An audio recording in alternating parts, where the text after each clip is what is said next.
세상에 이익이 되는 방송 최경영의 최강 시사.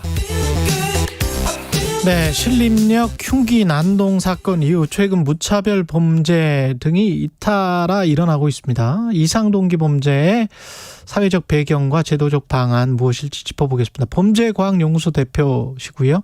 표창원 한림대학교 융합과학수사학과 특임교수 전화 연결돼 있습니다. 안녕하세요, 교수님. 네, 안녕하세요. 예, 한림대학교로는 언제 가셨어요? 이번 9월 1일자 임용이고요. 축하드립니다. 고맙습니다. 네. 그렇군요. 특임 교수로 예. 가셨네요. 그러니까 범죄과학연구소도 하시고 이제 그쪽에서 교수도 하시고 그러시는 거죠? 네, 그렇습니다. 예. 범죄과학연구소에서 프로파일링 아카데미 계속 하고요. 예.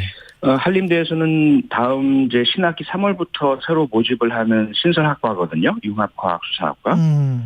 예, 그것은 이제 프로파일링 CSI 이제 시스템 구축하는 거 제가 담당하고 있습니다. 예, CSI 시스템 구축. 지금 흉기 난동 사건 같은 게 그냥 잇따라서 발생을 하고 있는데 어떤 사회적 배경이나 이런 게 있을까요? 아무래도 한 건만 났다면요 개인적인 문제라고 볼 수 있겠지만 예. 말씀하신 것처럼 잇따라 계속 발생을 하고 있다 보니까요. 우선은 지금 현재 그런 범죄를 촉발시키는 사회적 배경을 한번 짚어볼 필요가 있고요. 예. 또 하나는 좀 멀게는 이들이 태어나서 살아올 때까지 받았던 사회적 영향들이 있지 않겠습니까? 예. 그런 사회적 병리 현상 차원에서도 짚어봐야 될 것으로 보입니다. 예. 사회적 배경에는 뭐가 있을까요? 구체적으로? 우선 최근에는 우리 사회가 뭐 갈등과 분노가 극한으로 치닫는 사회잖아요. 예. 그러다 보니까 다른 때 다른 사회에서는 그냥 혼자서 잠재하고 있을 만한 그런 분노들도 이렇게 터져 나올 수가 있고요. 예. 또 하나는 극히 일부이긴 하지만 망상형 정신질환자들에 의한 범행도 좀 나오고 있지 않습니까? 예. 그건 우리 사회가 우리의 어떤 경제적 수준에 걸맞지 않은 정신질환자의 공적 관리 시스템의 미비. 이것이 또 하나의 원인이라고 볼 수 있겠죠. 다른 나라들 같은 경우는 선진국들이 망상형 정신질환자 말씀을 하셨는데 어떤 공적 관리 시스템이 있습니까? 있죠. 예. 대표적으로 미국 뉴욕에서 1999년에 여성 기자분이 지하철역에서 갑자기 뒤에서 남자가 떠미는 바람에 그 달려오는 전철에 치여서 사망한 사건이 있었거든요. 예. 이분의 성함이 캔드라라고 하는데 도대체 왜 이런 일이 발생했나를 연구 조사를 했고요. 그 남성은 체포됐는데 치료가 중단되었던 망상형 조현병 환자였습니다. 예. 그래서 당연히 그 범죄자야 엄중 처벌을 해야 되겠지만 유사 사례 방지를 위해서 뭐가 필요한가 봤더니 이런 위험 있는 그 치료만 받으면 괜찮지만 치료를 받지 않고 있는 정신질환자 망상형 환자들에 대해서 공중보건 시스템에서 찾아가서 치료를 계속 할 수 있도록 도와주고 만약에 그러한 치료 지원을 거부한다면 법정에서 강제 입원을 결정하는 사법 입원 제도 이 두 가지를 도입해서 캔드라법이라고 불렀거든요. 예. 유사한 이제 사례들이 뭐 영국, 프랑스, 독일 다 있습니다. 일본도 마찬가지로 정신과 병원의 병상 확대, 응급 병상 확대, 또 정신과 병원의 중증 환자 병상 확대, 이러한 쪽의 예산을 확대 투입을 하면서 이런 범죄 방지를 위한 노력을 해왔고요. 그럼 사법 입원 제도 같은 게 우리나라에는 없는 건가요? 없죠. 없고요. 우리는 아시지만 2017년에 이미 진주에서 안인득이라는 예, 망상형 조현병 환자가 여러 차례 이웃 주민들 불안케 하고 공격하다가 결국은 불 지르고 대피하는 주민들을 칼로 찔러서 여러 명을 사망케 하는 참극을 벌였지 않습니까? 예. 그 사건이 발생했는데도 불구하고 이후에 제대로 된 대응이 없었습니다. 그럼 결국 분당 서현역 최원종 사건 같은 경우는 이미 예견된 사건 아니겠느냐. 그리고 그는 전에도 망상형 인격장애 정신과적 진단 받았고 입원 치료 공유 받았고 예. 스스로가 치료를 중단하고 있던 상태였거든요. 예. 거기에다가 SNS에다가 칼 들고 다닌다, 공격하겠다 예고까지 올렸었고요. 예. 그런데도 막지 못했던 것은 그만큼 우리는 그런 미국 캔드라법이 가지고 있는 치료 지원제도 없고요. 그리고 사법 입원제도 없고요. 그리고 지금 정신과 일선에서는 병상 부족에다가 정신보건복지법상의 강제 입원 요건이 너무 까다롭고 가족에게만 모두 떠맡기고 있다라는 이제 불만의 목소리가 계속 나오고 있거든요. 예. 그런데도 아직까지 그 개선의 여지가 전혀 보이지 않고 있습니다. 그 이상동기 범죄의 원인으로 게임을 지금 지적하는 분들도 있는 것 같은데 동의하십니까?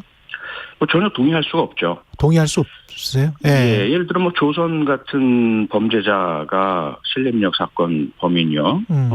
게임에 몰두한 적이 있다. 그럼 그가 게임에만 몰두했느냐? 종합격투기에도 몰두했었고요. 그리고 실직 상태였고요. 예. 스스로 일하다 그만두고. 그럼 그 모든 것들 하나하나를 원인으로 짚어낸다면 우리 사회 원인 아닌 게 없겠죠? 실직이 원인일 수도 있네요. 그렇게 되면. 예. 그렇죠. 그렇게 보다 모든 실직자가 다 잠재적 범죄자인가요? 그렇게 볼 수 없잖아요. 그렇죠. 그리고 특히나 이러한 게임이나 영화에 대해서의 원인론 한 20여 년 전에 이미 제기가 돼서 과학적 근거가 없다는 것이 확인이 됐고요. 아, 그렇군요. 범죄 동기를 가진 자가 게임이나 영화를 보다가 그와 유사한 방법을 모방할 수는 있죠. 예. 하지만 범죄 동기가 없는 자, 범죄를 저지르려고 하지 않는 자가 게임이나 영화를 보고 갑자기 범죄자로 바뀌는 그런 마법 같은 힘은 게임이나 영화에는 없습니다. 예. 만약에 그런 힘이 있다면 우리가 게임이나 영화 만들어서 세상 이미 평화롭게 만들고 모든 문제 다 해결했겠죠. 근데 사법위반제도 같은 게 잘못 또 악용이 되면 인권 침해가 될 우려도 있고 그 판단을 굉장히 엄정하게 해야 될 것 같다는 생각이 드는데 어떻게 보세요? 그렇죠. 예. 그런 어려움들이 1999년에 미국의 스캔들화법 도입될 때 이미 검토가 되었고요. 예. 우리나라 같은 경우에도 우려가 제기되는 것이 법원은 정신과 전문가가 아닌데 예. 법원에서 사법위반 결정한다는 게 오히려 인권 침해 아니겠느냐라는 우려인데요. 예. 그래서 일반 법원에서 하면 안 되고요. 정신과적인 그 진단을 전문으로 하는 정신건강심판원이라든지 이러한 형태의 전문 사법기구를 만들어야죠. 예. 그래서 그 미국도 캔드라법에 의해서 사법위반 결정을 할 때는 그런 전문적인 교육훈련을 받은 판사와 함께 정신과 전문의 그리고 해당되는 그 환자 이를 대변하는 사람 모두 나와서 충분히 논의해서 결정하거든요. 그런 조치를 취해야지 그런 우려가 있다고 해서 아예 시도도 하지 않는 것은 사실 그냥 방치하는 거죠, 문제를. 그리고 흉기 난동 사건이 벌어졌을 때 경찰의 대응과 관련해서 정부 방침이 현장 경찰에 저위험 권총을 보급하겠다. 이거는 어떻게 보십니까? 저는 원인과 전혀 관계없는 생뚱맞은 진단인 것 같고요. 예. 우리 현장에서 권총을 못 쏴서 조선이나 최원종을 못 막았나요? 일 벌어진 뒤에 그들은 저항 없이 경찰에다 순응했죠.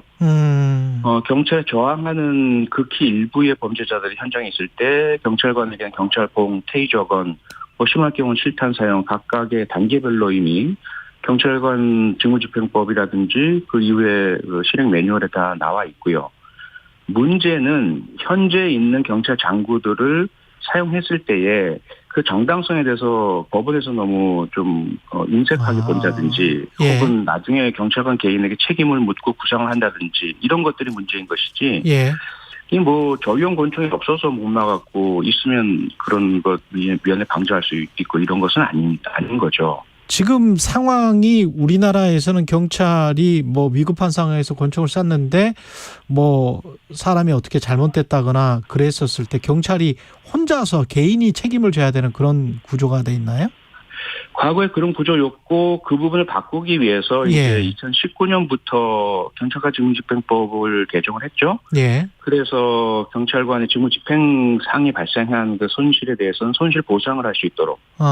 그러면 이제 경찰관 개인에게는 구상을 하지 않아도 되는 법적 근거는 마련되어 있습니다. 예. 그런데 여전히 우리 사회의 시선이라든지 사법부나 경찰 내부의 그런 손실은 국가적으로 보상을 하겠지만 만약에 그렇게 부상을 입거나 목숨을 잃은 분 쪽에서 해당 경찰관을 대상으로 형사상의 그런 소를 제기한다거나 민사상 손해배상 청구 소송을 제기한다거나 이렇게 되면 그건 또 개인의 송사가 되기 때문에 현장에서 많이 위축되어 있는 것은 사실이죠. 그렇군요.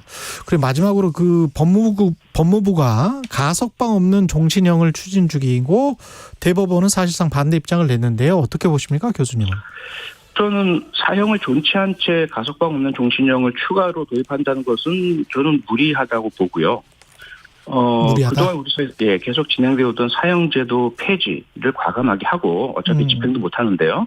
그 대신에 이제 가석방 없는 종신형을 도입을 해서 실질적으로 사회에 도저히 복귀할 수 없는 참혹하고 잔혹한 그 피해를 유발한 간혹 범죄자들은 영구히 구금 상태에 두는 것, 이것이 바람직한 대안이라고 생각합니다. 그러니까 엄벌 제도하고 범죄 예방 효과하고는 관련성이 있습니까? 학술적으로는 어떻습니까? 범죄학적으로는 관련성이 입증되지 않았고요. 아, 그렇습니다. 그래서 엄벌은 범죄 예방으로서가 아니라 가해자가 저지른 범죄에 대한 상응하는 처벌, 그리고 피해자가 납득할 수 있는 처벌이라는 차원에서 이루어져야지 엄벌한다고 범죄 예방된다고 기대했다가는 큰 코 다치는 거죠. 예, 여기까지 듣겠습니다. 표창원 범죄과학연구소 한림대학교 특임 교수였습니다. 고맙습니다. 고맙습니다. 예, 9월 4일 월요일 KBS 1라디오 최경영의 최강시사였고요. 저는 KBS 최경영 기자였습니다. 내일 아침 7시 20분에 다시 돌아오겠습니다. 고맙습니다.